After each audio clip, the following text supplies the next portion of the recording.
green to get racing underway. It is going to be Nicholas Nielsen then that makes the best start as they accelerate downhill for the first time with Maro Engel there almost being squeezed off the road as he tried to get through. There's another car getting a little bit crossed up, and that looked like Marvin Kirchhofer in the background. They climbed the hill for the first time up Radion. So far so good. It's busy in the mid-pack. The Mercedes have got themselves together with Hunkerdea jumping ahead of Engel.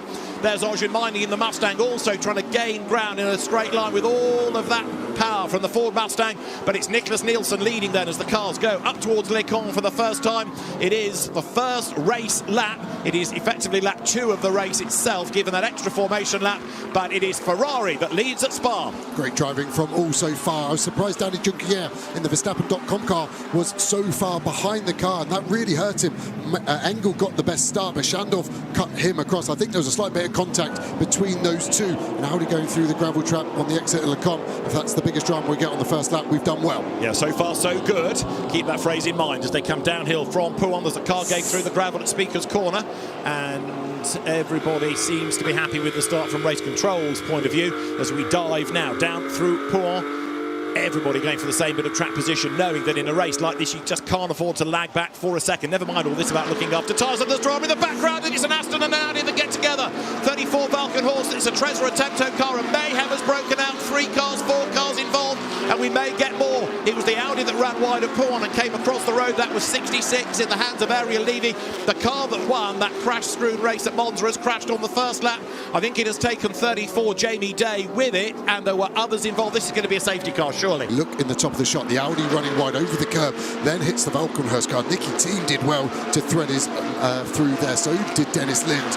And then it was just really a concertina effect, wasn't it, on that side of the track. It's 99 again, and it's Alex Arca again. He's already had 1 puncture, and wheel off the rim, and it then gets hit by the Winward Mercedes that goes into the gravel.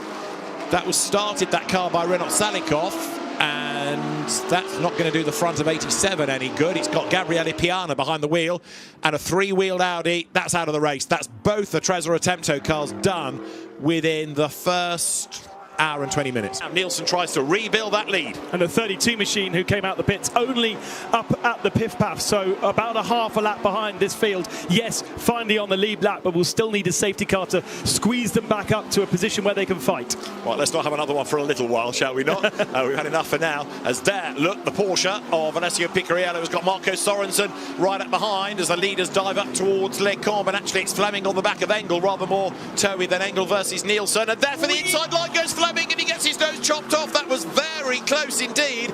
Maro Engel manages to hang on to second place. There was no contact, but that was by a Nat semi-crotchet that they avoided it. That really was close, wasn't it? And 4th is still Hunkerdea, but what a battle. And there they are with the bonnet up. Is that on the exit of Piff Paff? It is. Tipped it in the gravel. I'm not surprised. Hard to see.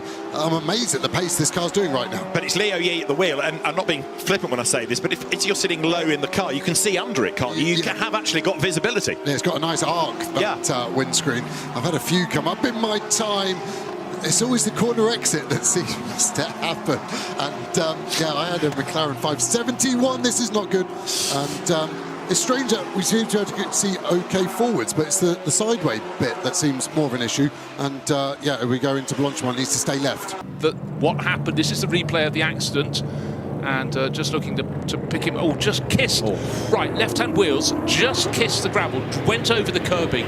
Then the Aston Martin whipped around and rear-end impact. I couldn't really work it. It's actually an unusual one there. People normally have an accident a bit further around the corner after a sort of rodeo ride where they bounce through the gravel. That was just both the left-hand wheels. But look at this.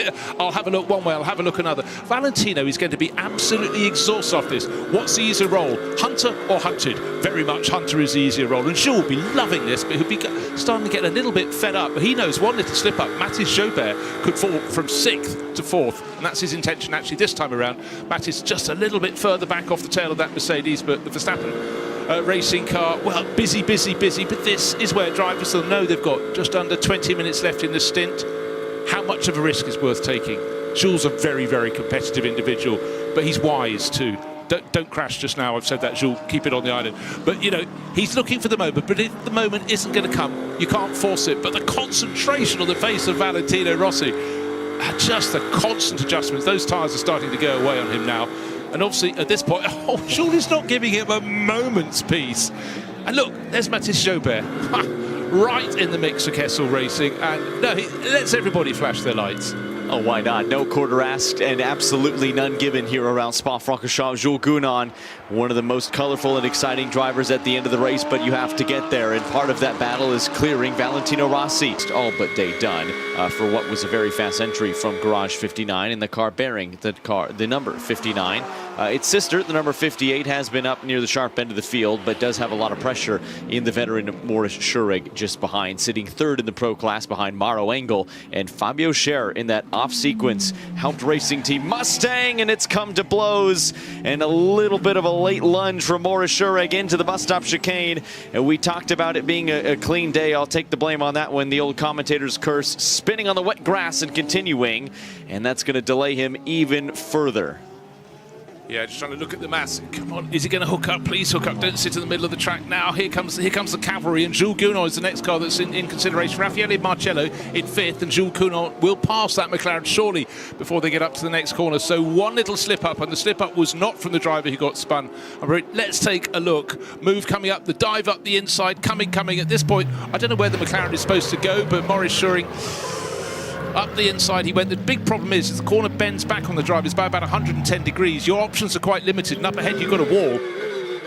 Yeah, it was a late lunge, wasn't it? But also at the same time, the 58 did close down. Looking at a replay here, lots of headlights galore, but I think we're about to see a car rotating now. Two cars together there, and there's the rear end, the window, the engine cover, effectively high in the sky. Time for these. Let's have a look here. It's at 3:40 at the moment. Oh dear. Okay, now, again, the heat you get in cars, this is how you stop in 56. Well, best to have the right number of wheels, and there is just the proof. Front of the car, dragged along, not very far, but that was enough to set that. Oh, hold on a second, we better put that out. You can see just how bothered they are about it, how quickly that they are putting this problem. It's just there, the fire, just there, front left, just there, and out it goes. There you go. Driver still sitting on board. Yeah. There's Nork and Hannafin. But looks like they might make use of the long stop as well here. Yeah. Sarah appears to have gone around going out of blanchiment and front end damage to the car. Let's have a look. This is Sarah Bovey, top of your picture. Oof, look at that. Off very, very wide, huge speed. The gravel trap slows it down. Oh, the car high in the air. Impact, yeah. And that is horrible for Sarah, but the news is she very quickly got out of the car, which we hadn't seen to start with. Had his little... It looks so it's going again now, but that would have been something presumably that happened exiting Radion, and it does look as though it's maybe not quite sitting as it should. Looks as though it's got a front left puncture dragging away. So there. So we have a slow car now approaching turn 5. The slow car is on driver's right.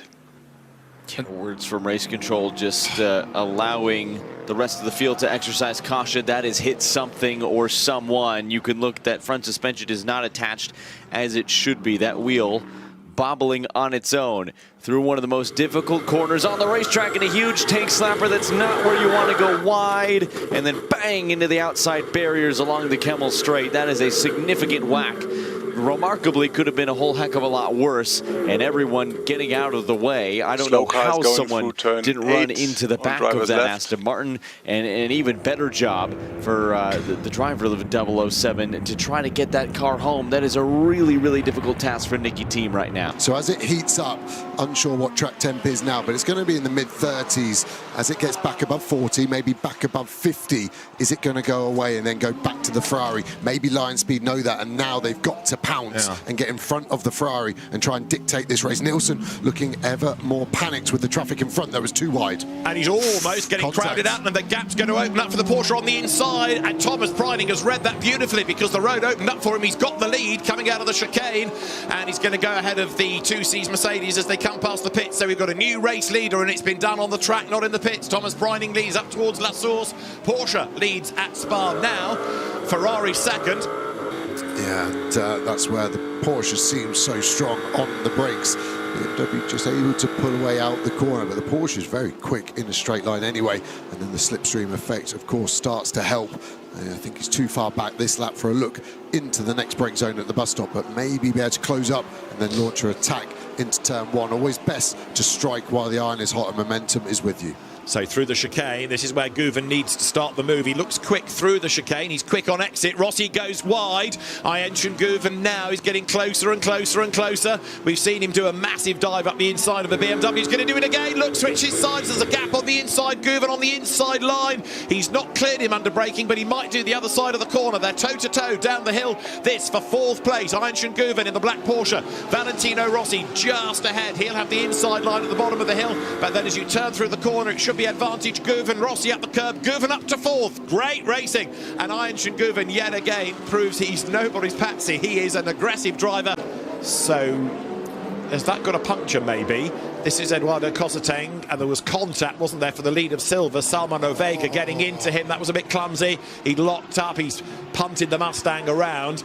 Look at the rubber flying off as well. It looked like rear left damage on the Mustang, and that's got to be a penalty for the Optimum car, unless he was forced there by the Mustang. Jamie Wall, team manager at Optimum, I think is going to be hurried up to race control to try and provide to Millicent why they shouldn't get a penalty. This was the move. What I love from Moscow now, we switch left hard, and that's to get any toe. We're going to give a side draft to the Porsche way. Up on Bastian Bus, and even thinks about a move on the inside there. The door was open. Guven right up alongside. He doesn't make it work at the first part of the chicane, but here comes another Guven dive, I reckon, down to La Source. The two Porsches all of a sudden are at play. They're going to cost themselves time. Guven on the outside line, but he's not going to go around the outside at La Source, or is he? Yeah, he is. He's going to have a red-hot go. Guven all the way around the outside of Bus. This is for 3rd place. It is just Bastian Bus ahead as they drop down the hill, but Guven is absolutely on it now. He's got his nose in front at the bottom of the hill, and Guven goes up into 3rd place then. So the tipping point for the tyres, but he was nowhere coming out of the Cours Paul Frere, and by La Source and Orugi's through, and now Mosca thinks I might have an overtake, and he's going to have a go at Stoltz for the race lead. Here we go to the outside. Stoltz gives him just enough room, not quite as contact. There's damage to both, and Mosca's off the road there. Could that be another tyre? Mosca back onto the circuit. It looked a fraction low as it came back on. I think on reflection, it was the right-hand door mirror that was lost for the 51, so should be okay. And you can see it's now missing a mirror. That's going to be a problem when they get in a fight. For me, Bastian Bus rolled out the throttle, gave the position to Guven because he realises that he's got the pace. But again, it was a real aggressive move from there. But that Ferrari going slightly slow. I'm worried about the tyre again. I think they've picked up another right rear in that bit of contact. It's going slowly. Look, it's twitching. Guven has gone through. Is it low on the right rear? We need to look at it. It is. It's another puncture for 51. It was the result. Yeah, Boots, and he's winning on stops, and it's been a good stint that by Picariello. Now Boccolacci needs to make the car as wide as possible, doesn't he, to keep at bay Niklas Nielsen. Yeah, without stating the obvious, it must have been a mega inlap from Picariello time-wise to be able to do that jump. First time we've seen the overcut work as the battle rages on. We've seen this before. It did well and well for the 51. It's going to work this time, though, because he's through and into the gravel goes Boccolacci. Niklas Nielsen says, I am coming through. Make your own arrangements. And that is exactly what Dorian Boccolacci has to do. So Niklas Nielsen, who, again, is massively irate after the time that car has lost with the punctures, fighting back. Oh, so aggressive. He's won the event before, remember, with Pierre Guidi, with Comme Ledegar, and Niklas Nielsen drops downhill. So he's moved himself ahead of the Porsche. And 51 Ferrari is still, therefore, fighting for honours. They are not letting this get away from them. They've had the pace all race, if not the luck. Interesting one here. So the Ferrari eases us off the track here. There was contact, actually. Didn't see that from the outboard shot. It's going to go down in the racing incident, but it's not the cleanest bit of driving from Nielsen. Boccolacci gave him respect and space at that point, and then Nielsen decided not to. The contact might just take it away from being a racing incident. It will be investigated. So we're going to the outside. Boccolacci gives us space at this point around the right. This is okay. We then go left, and then we just ease him out. You actually don't really see the contact as much from the 51 there of Nielsen. But Nielsen not as fair with Boccolacci as Boccolacci was with Nielsen. Full course yellow, full course yellow. Happens here. Wow. For me, that's a failure on the rear just for left. info, this full course yellow will be followed by a safety car. I will now send the sweepers and the blowers out as well to remove as much gravel as possible to make sure that the track is in better conditions than before. So this silver Porsche is going to come down as Guven loves that dive bomb. It was so sent. Oh no! Contact between the two Porsches, and it's almost destroyed the front end of the Boutsen VDS Porsche. So unnecessary.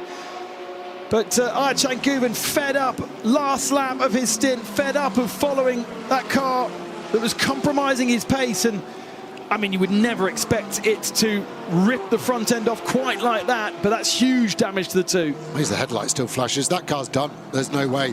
That I'm still learning my game in what I'm allowed to say in commentary. That was low IQ from Guven. There was no need. The dive bomb was one thing. Then the frustration as he opened up the steering to have the front end of this car. Who's the employer of Arjan Guven, do you know? Well, yeah, he's Porsche. a works driver. I don't get it. The move is great. It's a dive bomb. It's not the nicest move, but he's there. And then he just runs him out there. That he could have kept the steering lock on, in my opinion, and avoided contact. He already had the position, and he's just loaded up, and he's taken that car out.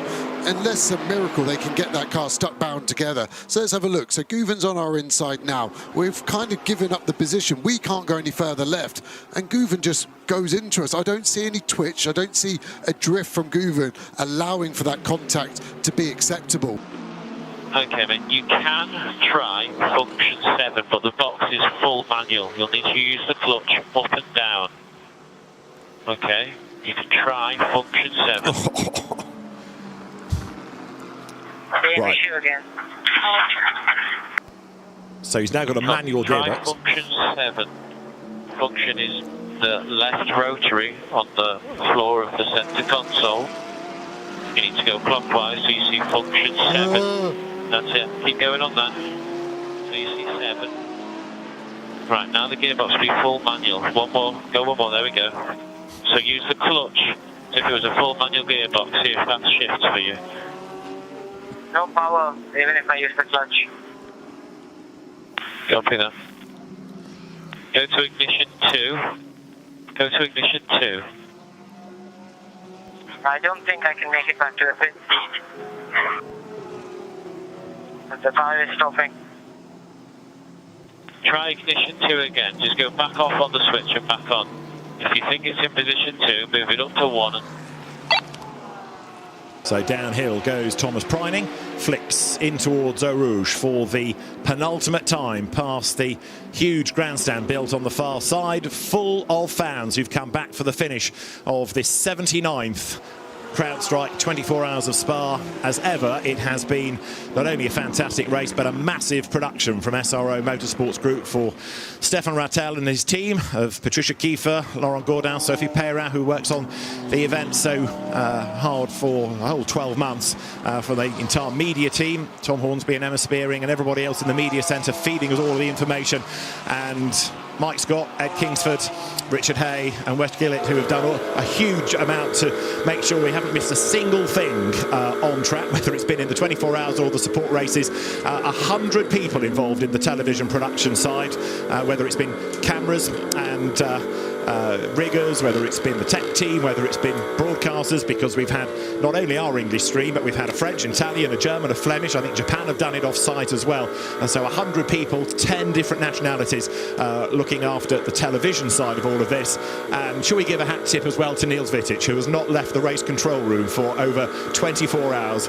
He's kind of become an honorary member of the commentary team as well. But Niels Vitic and everybody in race control as well deserve a big round of applause, because they've run a complicated race very well indeed. And thanks for your company, whether you've just joined in now, whether you've been with us all the way through. It's been great to have you with us for this latest outstanding CrowdStrike 24 Hours of Spa. Through the chicane goes the silver leading Ferrari of Alessandro Balzan. We've got just under 2 minutes to go. That means there's less than a lap time left in the race.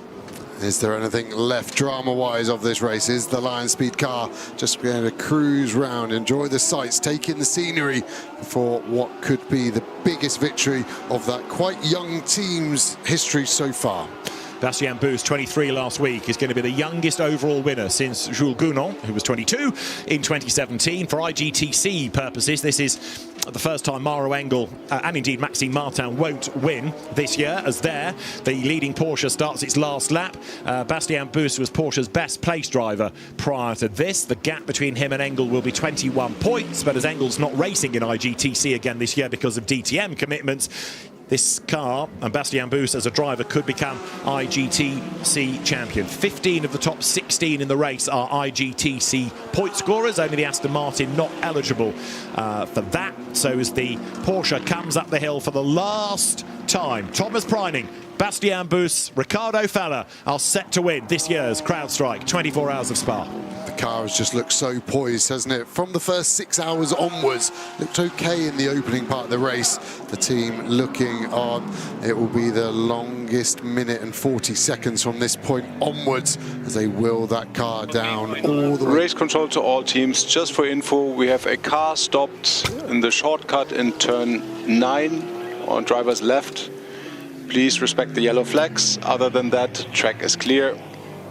Looks like 32 BMW. So out of 8th place, Kelvin van der Linde has stopped. It's just sort of the corner before this, at the top of the hill, Speaker's Corner, as there, Ricardo Fella and Bastien Bus. Talk about going and sitting in a dark room when things get stressing. That's exactly what they've done. You're right. They've locked themselves away. We look for the Porsche. Where is it? Number 80 into view.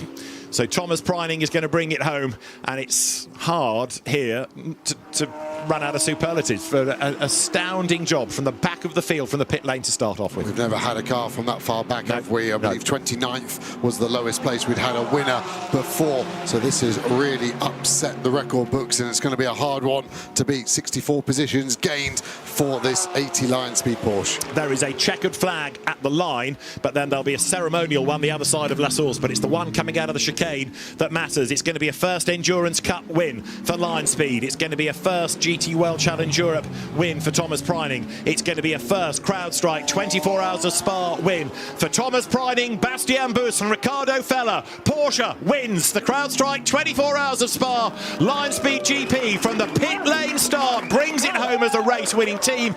Second is going to go the way of Lucas Auer, Maro Engel and Lucas Stoltz, and third to the number 51 Ferrari of Alessio Rovera, Tommaso Mosca and Nicholas Nielsen. Fourth over the line, Ian Schunguven in the Porsche he shares with Matt Campbell and Fred Makovici.